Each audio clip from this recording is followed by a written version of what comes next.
Hey guys, you're watching Vol as usual.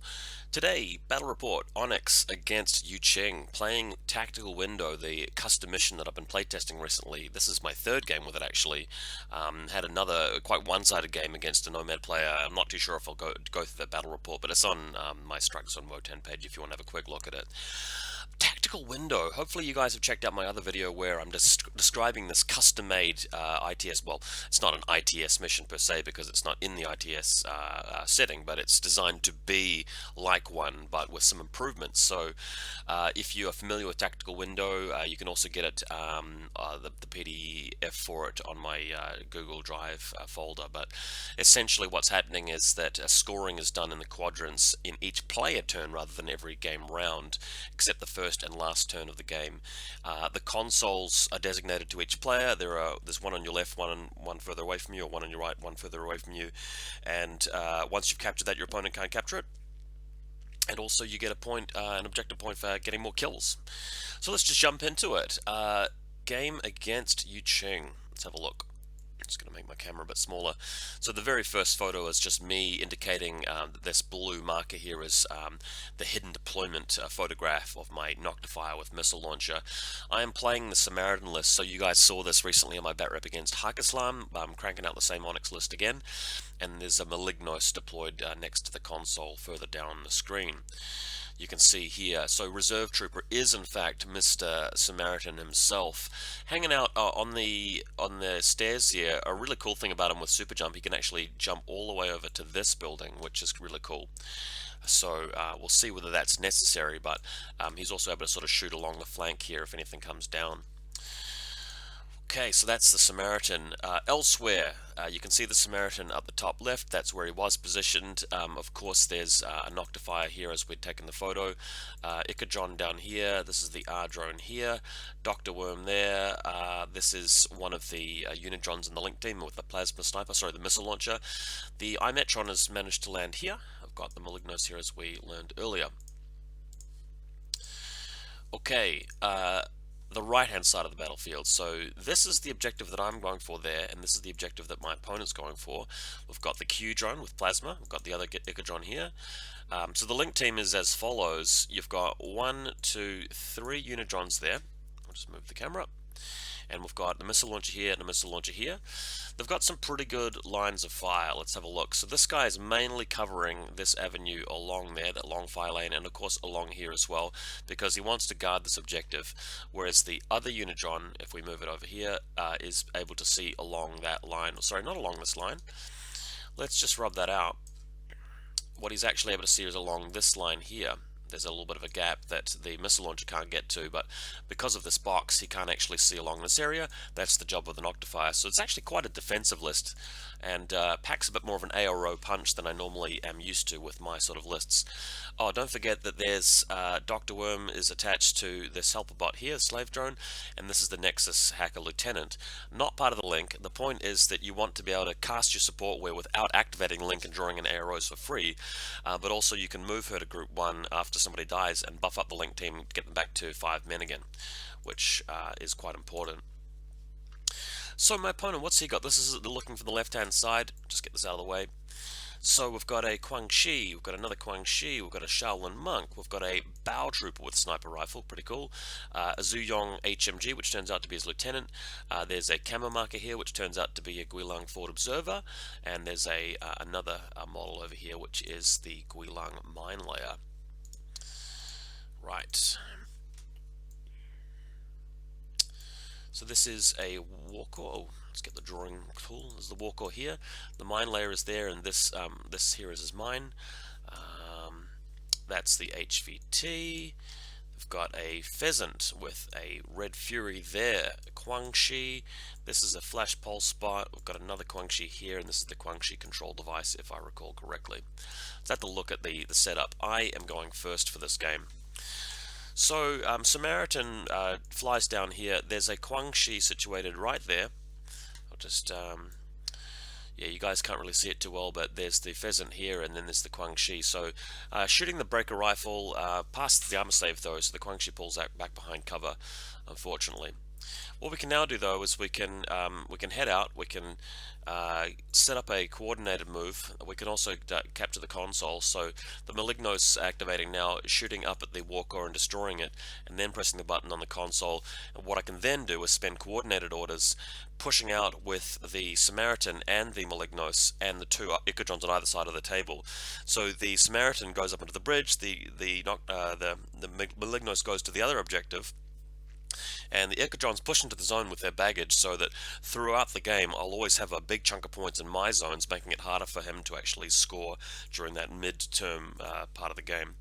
You can see here he's got his Warcore and my Malignos is in the background just shooting the bullets through. Quite hard for the Warcore to hit the TO camo model, of course. So next up, I love this photo. You've got the white background of the lighting, showing the silhouette of the Samaritan, very evil looking, as he super jumps up into the building here and then goes prone later. And the Malignos just moving this way after capturing the objective, so that he can put in more of a threat for the second console they're meant to capture. So this allows me to move the Malignos into this point, go prone behind the car, or even instead of going prone, go back at a TO camo model. I've moved the Echidron up here, as you can see, next to the HVT, just because it's within the zone, and the zone ends around about here. So that's where my zone is, and I need to sort of keep the points in. So at this point I've got the Malignos and the Echidron, but quite crucially the Samaritan is very hard for my opponent to get to, because he's super jumped onto the building and stayed there, but he's in the opponent's zone with his 40 points taking up that space. I used to write super jump off, but I'm finding new uses for it, and especially the fact that you can go and hide somewhere rather than just getting cut off by enemy troops and surrounded. It's so difficult in a table like this for enemy troops to actually come all the way up that building, and by the time they've got there, the Samaritan actually stands a pretty good chance of beating off like whatever model I've sent. Yeah, so I really quite like him. So next up, we keep moving the image. Let's grab the camera. Okay, so over here we've got the lieutenant. So the lieutenant has put down enhanced fire on the Echidron with the missile launcher, the Unidron with the missile launcher, I should say, and then she's placed this nullifier here. So that is a nullifier, and the reason why is that I'm concerned that he'll move out with a ninja killer hacker, walk over to one of my Echidrons, and then use the repeater, just blast the brain of my lieutenant. So putting the nullifier down here means that the lieutenant cannot be targeted by a killer hacker. Unfortunately though, it does mean that she can't keep using enhanced fire on the drones, which is a setback, but I'd rather keep the lieutenant alive. Notice though that it also prevents him from using technical weapons on these guys as well, so the nullifier is actually pretty cool in that regard. She's also in suppression fire for no reason. Okay, so my opponent, now it's his turn, so he's moving out, throwing smoke grenades with the Shaolin monks just to protect the advance of the Guangxi against the missile launching Unidrons. So we see here that quite a lot of templates go down. We've got the Shaolin moving amongst them. There's a Bow Trooper back here which can come through and take advantage of the smoke as well. Really interesting point of interest here. So he now moves out with what is actually a Guilang mine layer, and I don't know what's a mine layer at this point, and I decide to reveal my Noctifier to make a discover attempt, and this will seem like a really strange move tactically, because normally you wouldn't want to reveal your very expensive, hidden deployment sniper against a marker, because you can't shoot against it. Also, if you reveal it and discover, it means that your opponent can just shoot you for free. And it also means that the Bow Trooper can now shoot at the Noctifier. The reason why I did it anyway, and it seems foolish, but the reason why is that it forces the Guilang to change plan. If I just don't reveal the Noctifier, the Guilang just keeps coming around, shoots at the Echidron, eventually gets to the Malignos, moves through, lays more mines, and makes the rest of the game quite hard for me. But if I reveal the Noctifier, knowing that I'm going to lose it, it forces him to spend orders in the second half of this initial opening turn dealing with it, and he may not eventually be able to get any points scored, and that will give me the lead later. It also might just encourage him to go back to getting consoles, but if I can delay his efforts to actually start putting points on the board by sacrificing the Noctifier, I think it's worth it. So seeing that he reveals the Noctifier, he shoots at me for free with the Guilung. And the Guilung, I think, doesn't manage to kill the Noctifier because Tio Camo and cover in long range, needing something like 2s to hit. It's got an MSP1, which helps, but 2s to hit's not that easy. So with the Guilung just sitting there, it forces him to actually spend mortars elsewhere in the bow trooper instead of actually the main thrust of his plan. Okay, don't know why I accidentally hit the save button there. That was really weird.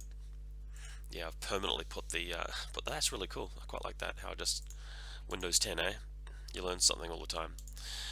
Alright, so here's the Guilung being revealed.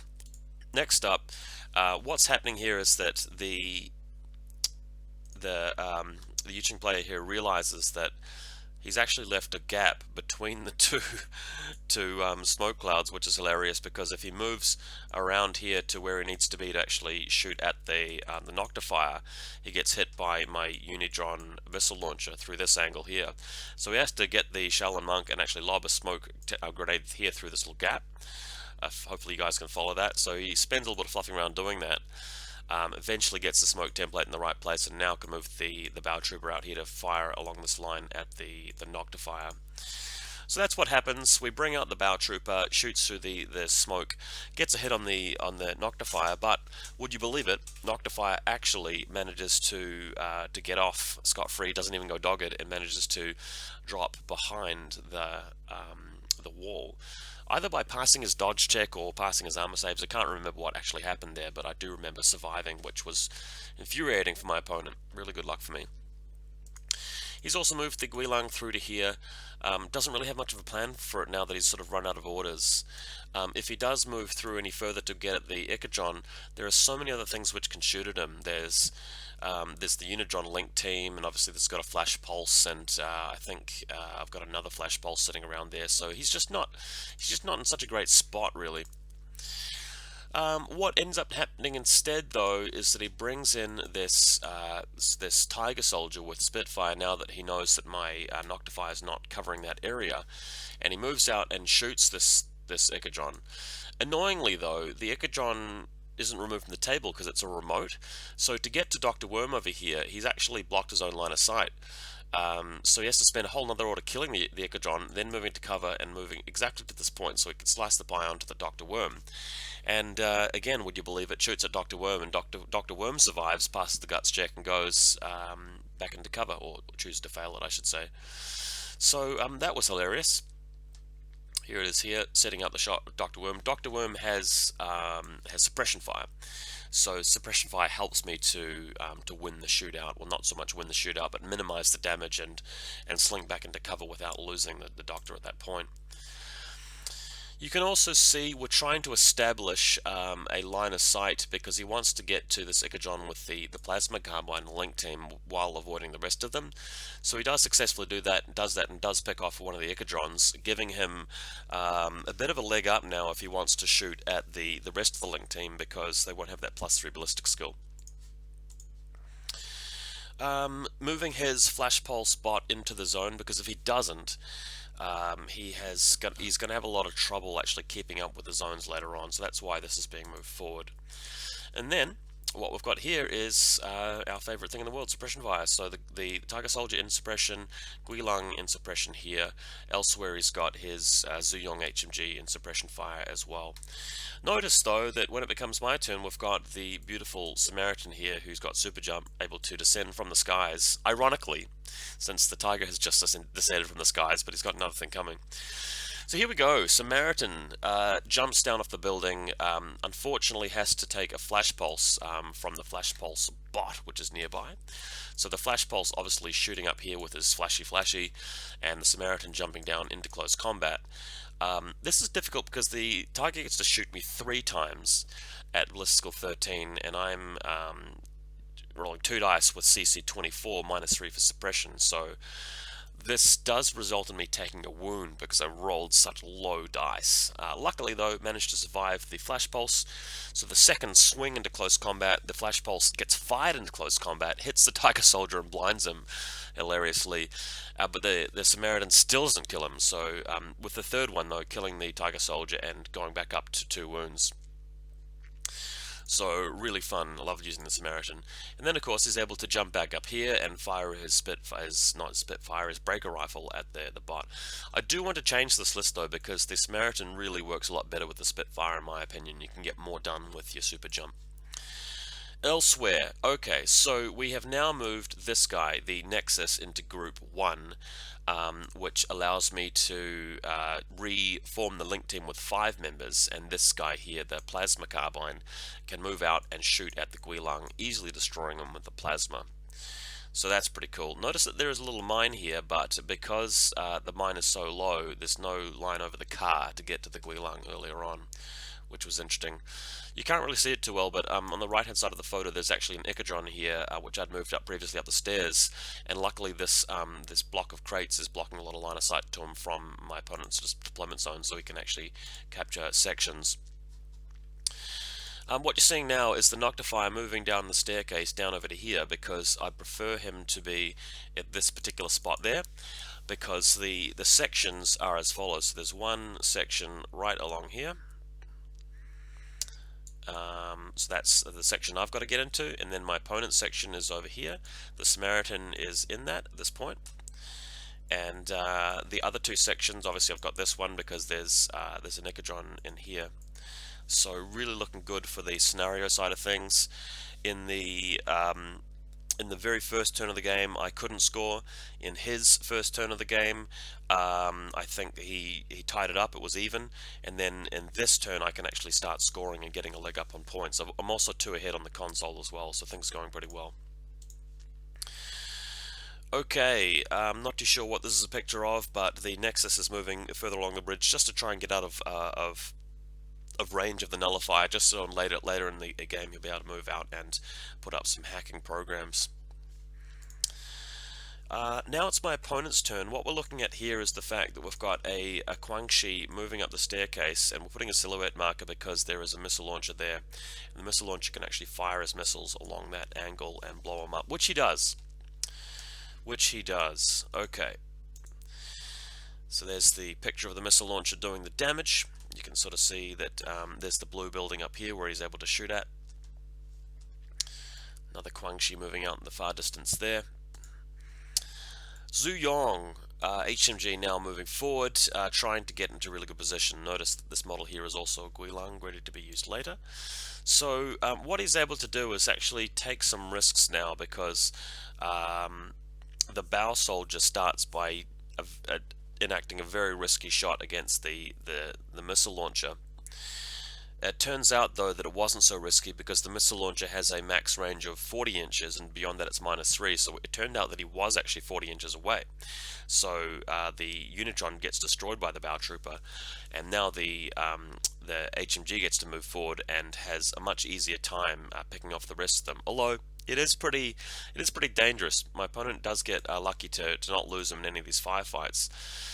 Eventually moving around here, shooting at the Echidron, taking him out, so really starting to come back in the game now by killing a lot of units. Doesn't get line to the Malignos, but he does use the heavy infantry here to reveal the mine, so that does get sprung. Coming back to my turn, we now have a spot where, actually it's not even my turn, we've got the Noctifier here, and the Flash Pulse guy is able to move around and potentially reveal him.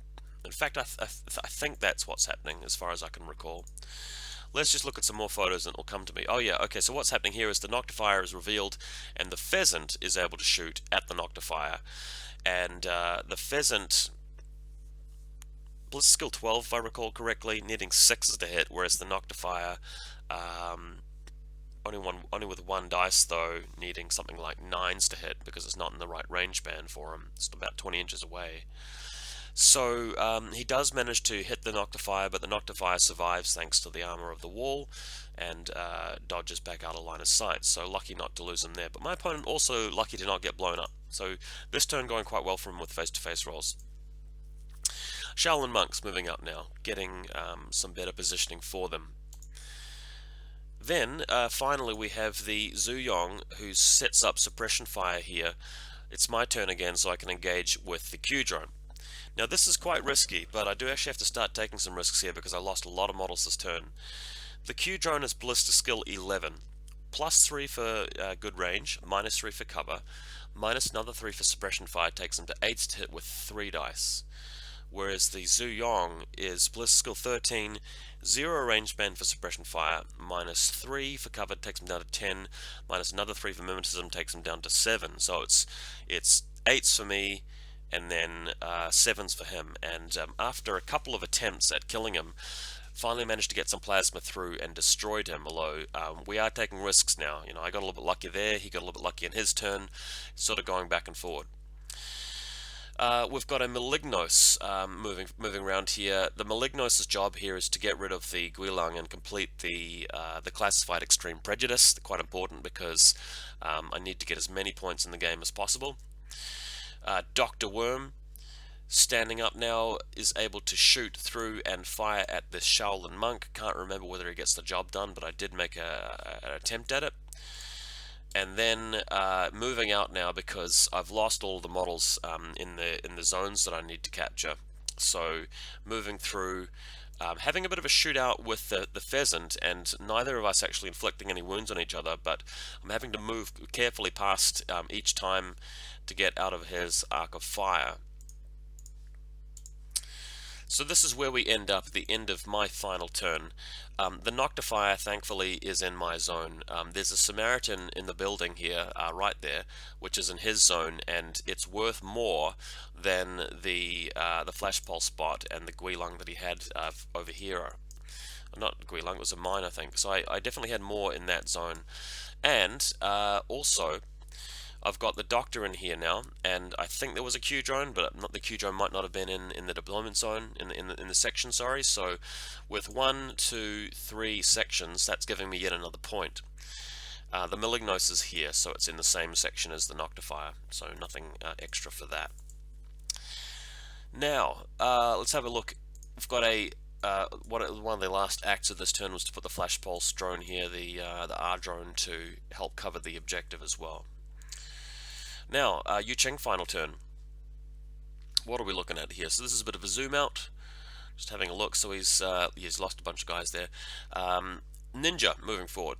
So the Ninja job here is to come through and capture this console. If he can, it's going to bring him back another 2 points, which is quite significant. The Q drone's just waiting for him there, but I can't really afford to just do a discover here because he's just going to move forward and hit the button anyway. So just did a delay. That's all I really could do. So elsewhere, we've got the Guangxi moving forward. We've got the Shaolin moving forward onto the crate. The Malignos does manage to dodge his attempt to chain rifle him though. Then the chain of command pheasant moving forward. Love the model. She comes down the staircase, walks over here, and successfully ticks the button off. So she's managed to pick up 2 points already, which is bringing YuJing way back into the game, and shooting the Malignos while she's at it. So that's going to net a bundle of points. And remember, kill points do matter. Deep into enemy lines, we've got a paramedic Tiger being dropped down, successfully passing the landing attempt here. I've got I've got a Nexus nearby which can hack transport, but she's still in range of the nullifier, so can't actually hack transport at all because I believe that it's still a matter of hacking within the zone of control. So the paramedic, taking a huge risk here and shooting at the Q drone, decides to use the combi rifle instead of the flamethrower, and does manage to win the face-to-face roll. So the Tiger is 13s, so 13 +3 for short range, -3 for mimetism, and the drone is 11 +3 -3, and then minus another 3 for mimetism, so 8. So 13s versus 8s. It could easily have gone wrong for my opponent here, but it didn't. The Ninja is in an auto pull which is extremely auto-starved and makes an attempt on the console and fails. So that's a really big deal. Had he managed to get 2 consoles, that would have brought him straight back into the game and probably caused him to win.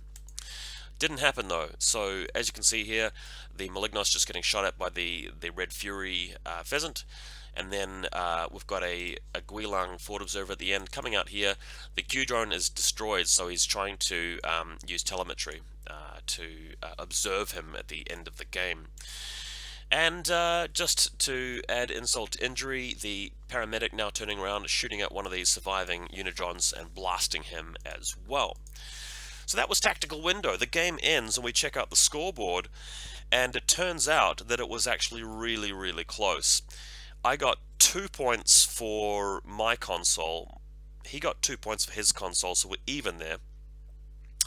I got one classified, he got one classified, so even there. We're 3-all on those fronts. He gets an extra point up on me for killing army points, because that last turn just wrecked me. I lost the Malignos, I lost the Q drone, I lost Decadrons, I lost Unidrons, you name it. Dr. Worm dead as well. So he just killed out a huge amount of troops and annihilated me. So he's up 1 point, but the zones. So there were distinctly 2 turns during which I had 3 zones to his 1, and then there were 2 other turns where we were tied on zones at the end of it. So I managed to win by a margin of just 1 point, but if the ninja had passed that whip check, he would have won. So I feel like I probably should have played a little bit better, because if it came down to just that one roll, that indicates to me that I was actually playing a losing game after all of that. It felt like I was winning, but I think what would improve this, I mean, the mission's great. My opponent liked the mission as well. We're really happy with that. What would improve my efforts here, I think, is if I swap out some special weapons from somewhere, maybe cut the link team to just 1 missile launch instead of 2, and then have the the Samaritan with the Spitfire, because that way can inflict a lot of damage in his turn, and actually be a bit more aggressive.